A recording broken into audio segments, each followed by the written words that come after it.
The Senate for a major cannabis bill. A key marijuana banking legislation is receiving some bipartisan support, and it could also put into a larger package, all aimed at boosting U.S. competitiveness.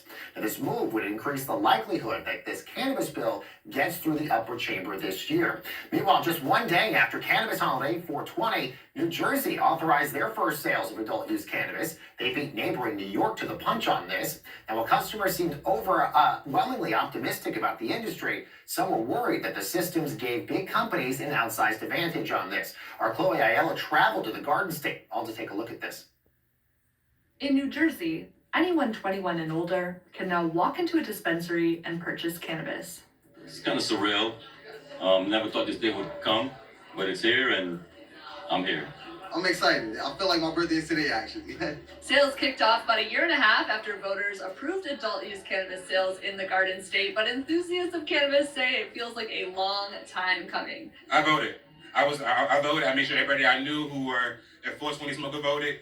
I made sure this day was possible for us. Dispensaries like Apothecarium in Maplewood and Rise in Bloomfield saw an explosion of business. So on an average day, we see over 100 patients. Moving forward, we expect to see upwards of 700 customers and patients on any given day, if not more. The state of New Jersey anticipates bringing in $30 million in tax revenue from cannabis in the first year of sales and $121 million the following year. New Jersey's Cannabis Regulatory Commission estimates 12% of adults, or about 836,000 people, will participate in the recreational market. That doesn't even include an estimated 788,000 consumers from other states like New York, where it isn't yet legal to buy cannabis. There's 20 million people in New York and 9 million people in New Jersey, and they're all going to buy and consume a ton of cannabis and create a ton of state tax revenue. It's a violation of federal law to cross state lines with cannabis, but that likely won't stop customers, at least until adult-use cannabis sales kick off in New York, which is expected at the end of 2022. How do you think the East Coast market is going to transform the cannabis industry overall? It's going to show the capital markets how real this is, and it's going to lead to listings for the companies as this becomes very credentialized and very normalized. The first 13 dispensaries licensed to sell adult-use cannabis in New Jersey are owned by companies that already sell medical cannabis. Many of them, like Green Thumb Industries, TerraSend, and Curaleaf, are among the largest cannabis companies in the U.S.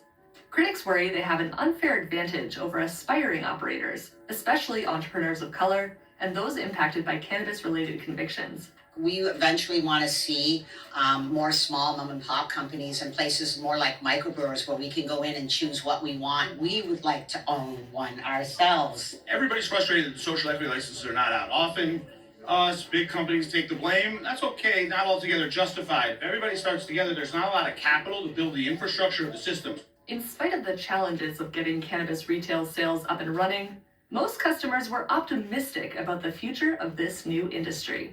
This is something that people have been fighting for, to just be legalized. And I just feel like this is something that could help a lot of people out there, including myself. This is a day that I honestly pray for.